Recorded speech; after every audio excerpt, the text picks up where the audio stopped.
Oke, perkenalkan nama saya Rastilani, NIM 21110050, Prodi Sistem Informasi Strata 1 Stikom Uyelindo Kupang. Nah, oke, video kali ini saya akan mempresentasikan soal UAS di mana tentang supply chain manajemen PT Garam. Nah, oke, yang pertama itu proses bisnis dan ruang lingkupnya, yaitu proses-proses di pabrik atau cara membuat sampai pemasaran. Nah, metode pembuatan garam. Membuat garam dengan cara tradisional dapat dilakukan dengan peralatan yang sederhana. Hal-hal yang dibutuhkan adalah lahan yang luas untuk proses penguapan dan alat untuk mengalirkan atau menyiramkan air laut ke tempat penguapan. Nah, yang pertama yaitu mengalirkan air laut ke tempat yang luas. Tempat luas yang biasanya digunakan adalah berupa sepetak tanah dengan persiapan khusus.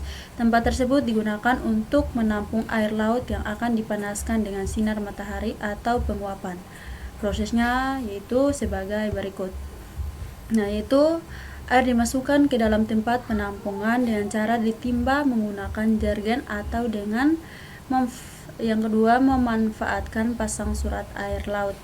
Lalu apabila menggunakan pasang surat air laut, tanah diposisikan tidak terlalu tinggi dari laut. Oke, kemudian ketika air sedang pasang, penutup dibuka supaya air bisa masuk ke alam. Kemudian apabila air sedang surut, maka penutup air ditutup supaya air laut terjebak di dalamnya. Kemudian menjemur di bawah terik matahari. Nah, air yang sudah terkumpul pada lahan peternakan tanah selanjutnya dijemur di bawah sinar matahari. Hal ini dilakukan agar air laut dapat menguap dan menyisakan butiran-butiran kristal yang menjadi air garam. Kemudian yang terakhir yaitu proses pemanenan. Nah, di situ dari hasil penguapan air laut selanjutnya akan menyisakan garam untuk dipanen. Petani garam kemudian mengumpulkan dan mengambil hasil panen untuk dijual di pasaran. Oke. Nah, kemudian di sini kebutuhan yang diperlukan saat pembuatan garam. Saat dibutuhkan yaitu air laut. Nah, kalau untuk air laut ini membutuhkan kualitas air laut sangat mempengaruhi hasil maupun proses pembuatan garam. Oke, kita lanjut saja. Di situ ada air garam juga, lalu kemudian cuaca, angin atau suhu. Kita lanjut lagi. Di sini juga ada curah hujan. Lalu periode musim kemarau. Kemudian tanah.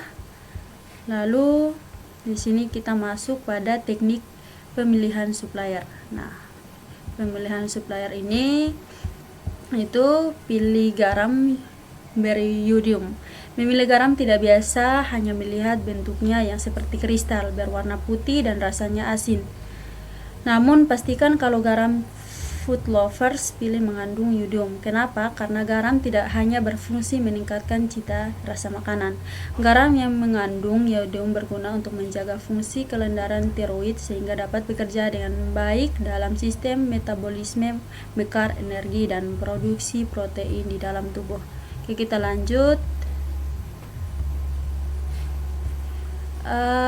Pilih garam yang sesuai dengan kebutuhan. Ada banyak jenis garam yang tersedia di luar sana. Setiap jenis sudah tertentu memiliki kegunaan dan manfaatnya sendiri-sendiri. Ada garam meja, garam halus, garam kasar, dan sebagainya. Kemudian pastikan garam tidak mengandung bahan campuran. Ketika memilih garam, pastikan juga garam yang food lover beli tidak mengandung bahan campuran yang berbahaya bagi tubuh. Oke, kemudian nah di sini strategi rantai pasokan yang dapat dipilih untuk melakukan pemilihan kepada supplier. Nah, agar produk yang dipasarkan dapat berhasil, maka perusahaan harus menggunakan konsep pemasaran yang meliputi manfaat, mutu atau kualitas, kepuasan antara kebutuhan dan keinginan. Oleh karena itu, perusahaan harus bisa mempengaruhi konsumen untuk dapat menciptakan permintaan atas produknya. Oke, kita lanjut. Nah, di sini dimana gambaran dan penjelasan supply chain yang menunjukkan adanya rantai pasok yang dimulai dari supplier hingga ke pelanggan. Oke, kemudian di sini manajemen transportasi dan distribusi yang digunakan. PT Garam Kupang jika ada yang membeli ataupun dapat bekerja sama dengan perusahaan lain untuk menjual lagi biasanya menggunakan trek ataupun roda 4 lainnya. Tetapi jika pemesanan dari luar bisa juga menggunakan transportasi laut, tetapi biasanya kebanyakan manajemen transportasi penjualnya dilakukan secara pemasaran, sehingga siapapun yang membeli dan menjualnya langsung saja ke pabriknya atau di PT garam. Oke, dan distribusi yang digunakan biasanya para petani garam dibuat dalam garam dengan metode petakan-petakan untuk penguapan. Oke, kita lanjut. Di sini adalah gambar infrastruktur teknologi informasi di PT Garam Kupang. Nah, ini adalah gambar-gambarnya. Oke, kita lanjut. Nah, ini adalah perancangan sistem SCM yang dibangun. Nah, perancangan yang dibangun ke depannya itu Kupang PT Garam atau Persero mengelola ladang garam di Desa Bipolo, Nusa Tenggara Timur, NTT. Dari ladang garam ini, perseroan menargetkan produksi sebesar 1000 ton tahun ini. Direktur Utama PT Garam Budi Sasongko menerangkan luas ladang garam di Desa Bipolo 304 hektar.